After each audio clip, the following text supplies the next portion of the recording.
Di tengah pandemi, Idul Fitri dirayakan sebagian besar tokoh hanya di rumah saja. Dan kami akan mengajak Anda melihat bagaimana Idul Fitri dirayakan oleh Sekjen PB Nahdlatul Ulama Helmi Faisal Zaini. Bersama rekan kami sudah ada Ken Ane di kediamannya. Silahkan Ken Ane.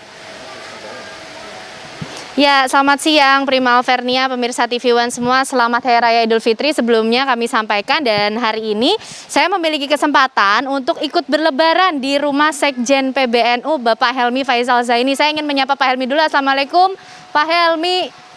Nah, nih ada yang sudah punya rumah langsung nih. Saya disapa. Assalamualaikum Pak. Selamat Hari Raya Idul Fitri Pak. Mohon maaf lahir batin. Pak Helmi, kita pengen jalan-jalan ikut kegiatan Pak Helmi di Hari Raya Idul Fitri ini kan berbeda di tengah pandemi. Berbeda, betul. Apa sih Pak yang dilakukan di rumah? Di rumah kita dengan keluarga terdekat saja. Biasanya kan kita mudik ya. Biasanya kita mudik, kemudian sekarang kita lebih banyak di rumah saja. Oh, di rumah ya. Termasuk di pendopo ini pendopo ya Pak? Ini ya. Waktunya Ya, Pak betul, Helmi. Kita boleh ikut masuk ya Pak, lihat-lihat pendoponya. Nah pemirsa, kita akan lihat pendoponya Pak Helmi nih, tempat berkumpul bersama keluarga di Hari Raya Idul Fitri ini. Ada apa aja Pak di pendopo ini? Ini kan Syahrul Quran ya, jadi bulan turunnya Al-Quran. Dan saya alhamdulillah mengkoleksi Quran tahun 1800. Wah. Ini mushaf ya. Yap. Alhamdulillah. Dan kemudian juga Masih tertata. ya terterapi. Ya. Apa lagi Pak Helmi? Kemudian di sini juga ada kaligrafi dari Kiai Haji Mustafa Bisri. Ini Ya Latif ya.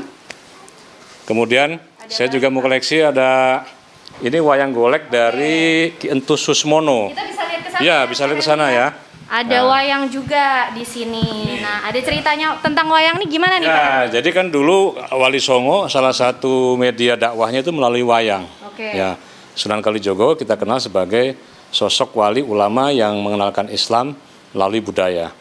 Jadi ketika itu sudah ada masyarakat, waktu itu kan sudah ada banyak budaya-budaya seperti minum-minuman dan seterusnya itu beliau menyampaikan dengan cara yang baik tentunya agar masyarakat bisa ikut dalam ajaran Islam. Ya. Dan wayang menjadi salah satu media ya Pak? Betul, wayang jadi salah satu media. Ya. Oke, nah. Jadi tidak kemudian ini sesat, ini haram, tidak seperti itu. Ya. Tapi mereka mengajarkan Islam bil hikmah wal mau'izatul hasanah. Jadi ajaklah, serulah mereka ke jalan Tuhanmu dengan cara-cara yang penuh kebijaksanaan dan pengajaran yang baik. Nah itu tadi sedikit gambaran dari pendopo Pak Helmi yang biasa digunakan untuk berkegiatan. Betul. Nah khusus di Hari Raya Idul Fitri ini kita juga punya kesempatan untuk ikut berlebaran bersama keluarga Pak Helmi. Ya. Kumpul nih Pak Kumpul, ya. Kumpul di sini. Nah, Assalamualaikum Ibu, adik-adik. Wah, saya ikut duduk ya Pak. Ya. Oke. Ini Azza, boleh ini dikenalin. Alma. Asya, Azza, boleh lambain dulu tangan ke semuanya. Halo. Oke. Nah, Pak Helmi, kegiatannya di Hari Raya Idul Fitri ini kan mungkin ini udah tahun kedua kita tengah Covid ya Pak. Betul. Gimana sih yang berbeda apa Pak Helmi? Ya banyak sekali. Saya ini kan punya ibu saya, alhamdulillah masih sehat ya dan sudah sepuh ya. Jadi biasanya setiap Lebaran kita berkunjung ke sana karena anjuran pemerintah untuk di rumah saja, maka kita di rumah saja. Nah nanti mencari waktu yang tepat untuk bisa mudik ya, bisa berziarah. Betul, bisa berziarah ke ayah saya. Dan ini biasanya anak-anak juga ikut mudik Lebaran biasanya, tapi 2 tahun ini kita di rumah saja. Ya. Gimana sih rasanya deh Asya lebarannya cuma di Jakarta? Bosen apa? Kangen nggak sama saudara-saudara? Kangen. Oke. Nah, kalau bicara soal Idul Fitri kayaknya nggak lengkap kalau nggak ada ketupat, opor, sama sambal goreng sama rendang kayaknya. Pengen ngobrol sama Bu Santi. Bu, ini semua homemade. Masak sendiri harus ada di setiap lebaran? Enggak harus sih, tapi kan memang kita sudah tradisi ya kalau lebaran ada ketupat, ada opor ayam, ada sambal goreng ati, ada rendang daging ya. Ini ada sayur jipang juga. Ada sayur jipang juga. Memaknai Hari Raya Idul Fitri di tahun ini seperti apa sih Pak Helmi? Saya kira ini kita pandemik ya, jadi kita juga ketika Ramadan kemarin banyak saudara-saudara kita yang kesulitan, maka perbanyaklah kita bersedekah. Dan apakah setelah Syawal kita tidak bersedekah? Tentu tidak. Karena Idul Fitri itu adalah kembali menjadi manusia yang suci. Setelah 30 hari sebulan penuh kita melaksanakan puasa dan kemudian kita juga takarrub kepada Allah dan juga kita harapkan di Idul Fitri ini kita membersihkan diri dari kebencian, dari iri dengki. Janganlah kita susah melihat orang lain senang, jangan juga kita senang melihat orang lain susah. Nah ini nggak boleh ya.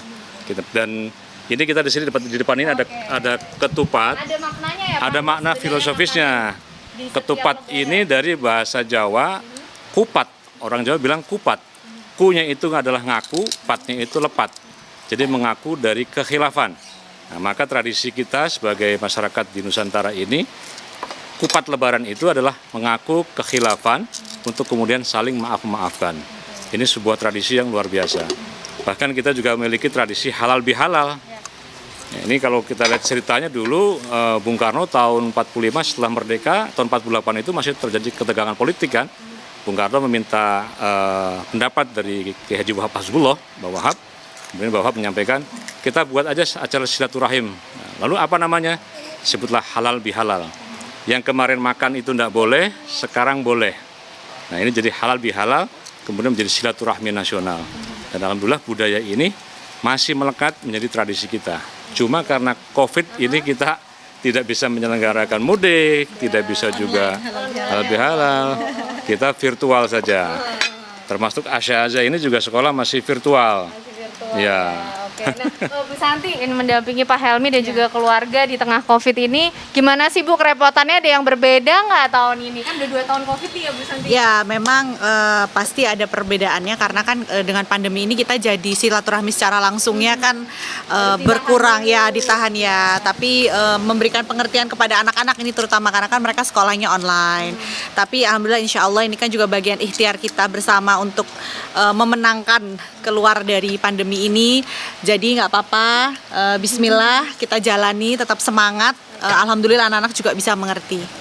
Itu Mbak. Baik, makasih Bu Santi. Terima Pak Helmi, mungkin pesan juga untuk pemirsa TV One untuk Hari Raya Idul Fitri di tahun ini Pak Helmi. Ya, kepada pemirsa dimanapun berada, marilah kita memaknai Idul Fitri kembali menjadi fitrah kita sebagai manusia yang pada dasarnya ketika kita terlahir itu kan tidak punya dosa. Ya. Nah, maka dengan Idul Fitri ini kita harapkan dengan beribadah selama sebulan penuh, ini kita harapkan kita menjadi manusia yang suci. Nah kalau ibarat buku itu kita putih kembali, janganlah kita mengotorinya. Kita tulislah buku putih kita itu dengan kebaikan-kebaikan. Maka kita harapkan setelah Idul Fitri ini kita memulai langkah baru dengan sesuatu yang baik. Nah apa yang bisa kita lakukan? Di tengah pandemik ini begitu banyak kita bisa kita lakukan. Karena salah satu indikator ketakwaan itu bukan hanya tercermin dari takarrub kepada Allah. Ya, artinya ibadah maktuhnya bagus, tetapi misalnya ibadah sosialnya kurang. Nah, itu cermin bukan bertakwa. Cermin bertakwa itu sholatnya baik, amalnya baik. Puasanya baik, sedekahnya baik. Ya. Kemudian zakatnya ataupun wiridnya baik, juga kesehariannya juga kita mencerminkan perilaku yang baik. Nah, maka disebutkan dalam Quran, fawailul lil musallin, celakalah orang yang sholat. Loh kok orang sudah sholat celaka? Siapa itu? Yang mereka yang sholat tapi masih membiarkan tetangganya kelaparan. Orang yang sholat tetapi masih membiarkan saudara-saudaranya dalam keadaan kesulitan. Nah, maka cermin dari kita menjalankan ibadah puasa itu, ternyata kalau tidak makan, tidak minum itu tidak enak ya.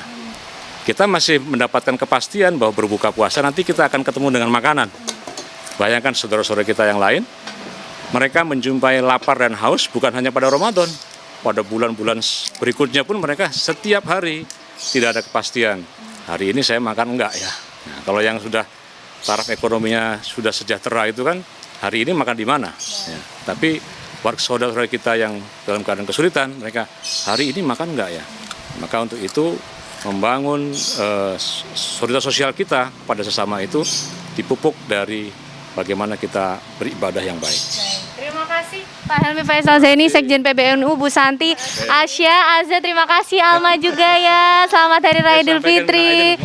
Mau disampaikan? Ya, ayo. Keluarga. Ya, Bapak dulu ya. Assalamualaikum warahmatullahi wabarakatuh.